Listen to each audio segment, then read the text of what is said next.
What's up, y'all? So real quick, I'm Camson. If you don't know, thank you for joining me. I don't know how you found me, but you're about to get something really special in 10 minutes. So I want to explain to you two earths, what that means. In ancient texts and monotheistic religion, this time and space we're experiencing now of polarization, where you have one group here, another group here, one belief here, another belief all the way on the other side. It's called polarization. It's called living in the world of duality.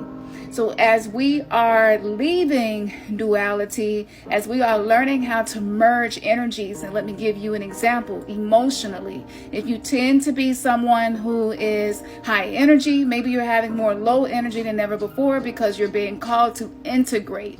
So creating unity means integration.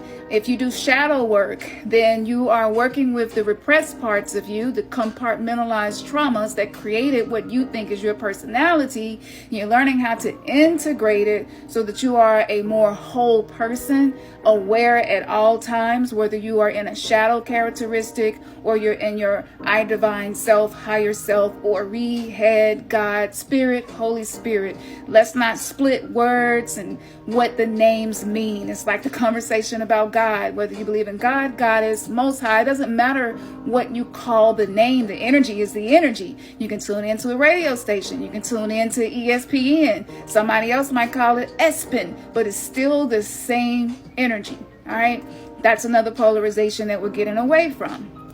So what happens is what was called the rapture in monotheistic religions, right? Where like one group of people is going to be taken away, another group of people is going to be left behind. And so a lot of people misinterpreted that and thought that that meant, oh, people are going to disappear. People are going to leave and meet God, Jesus in the clouds, and going to leave some people here on the planet. And even me, I got old videos to show you.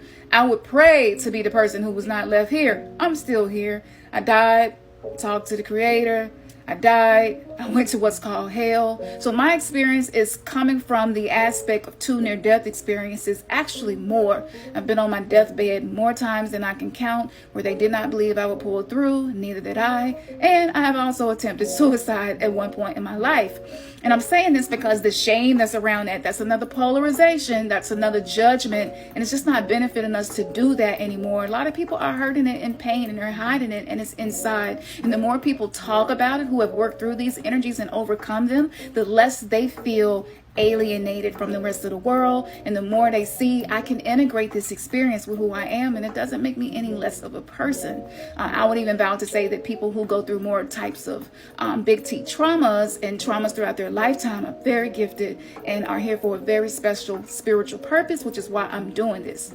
So I want to explain two earths in 10 minutes and make it as simple as possible. I gave you several examples. Now let me get into explaining dimensions. So 3-dimension is the dimension that controls the 3D matrix. This is the realm where we were programmed through school, brainwashed. I pledge allegiance to what? We were little bitty kids, pledging allegiance, laying our hand on our heart. So much deep mind control occurred before we got a chance to develop our own beliefs, our own core values, our needs, our morals, and what resonates with who we authentically are. So we've been crying out, crying out, crying out. The age of Aquarius is the age of awakening. So it's like, okay, let's set you free.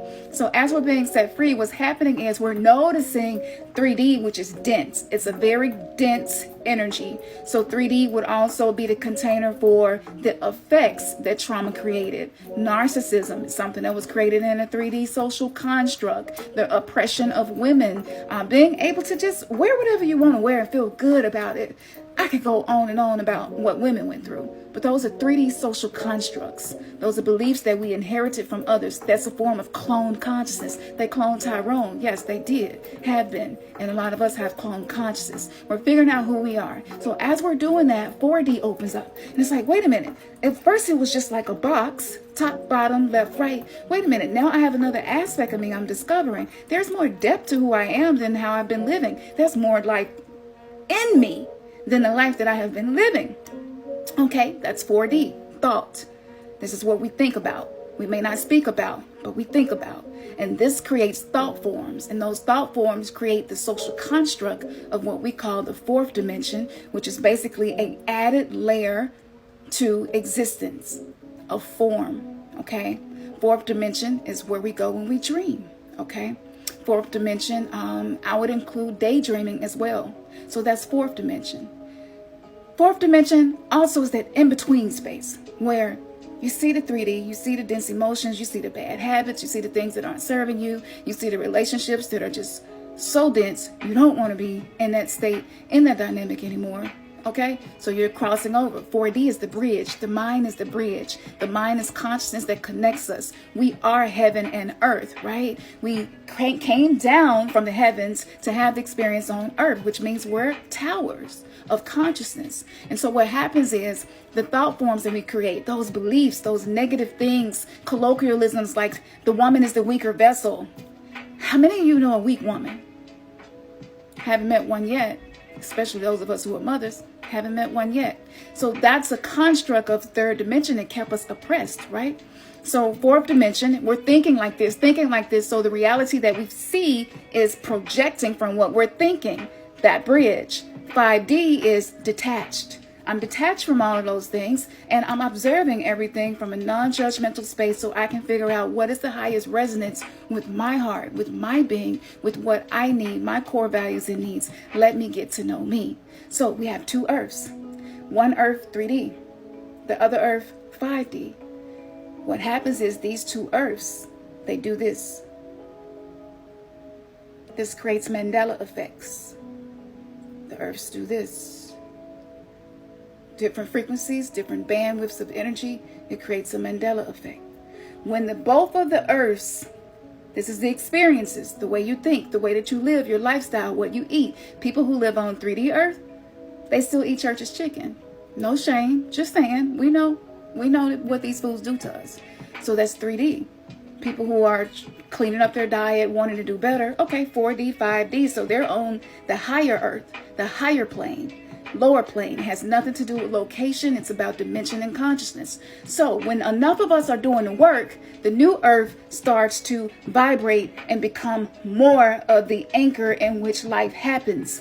But when we're not doing the work, the old earth that's loosening in the 3D matrix, it comes back and they cross over again, and it creates a bridge in our minds. And this is when we are triggered to work on our mindsets. We're learning the law of attraction, right? We're learning the laws of the universe. Okay, so we do the work, and the higher earth is like, okay, the lower earth starts to go away. But if enough of us haven't done the work, and there are tests coming and things happening in the world that trigger us to see how are you going to respond to this. It's not about the trigger, but how you respond. Then that old earth come back just to give us time to be in an in-between space to figure out who we are, what we want, our lifestyle, and how do we want to exist. Do we want to live in effect to everything happening around us, or do we live in the realm of cause where I'm becoming the one that creates vibration? I'm not following the vibration that was created by somebody else who may not be human. It's another conversation for another time. The ETs, yes, it's a conversation that we will be having, and I can make it all make sense if you're open-minded to receive it.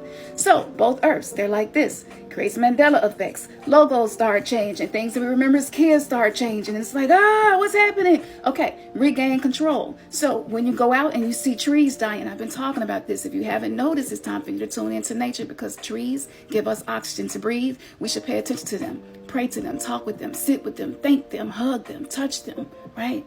They're burning from the ground up. The movie Dune was a documentary. Something is terraforming the planet and killing our forests and bringing in more radiation. If you focus on the earth that you want to see, then we will win this whole dimensional war of consciousness. Don't let the psyop be the op in your life to psych you out, because power of perception manifests in the material realm, and there is no doubt. So I hope that explained two earths to you. Sometimes I get ahead of myself when I'm teaching and I forget to go back. So choose wisely. Which earth are you going to be on?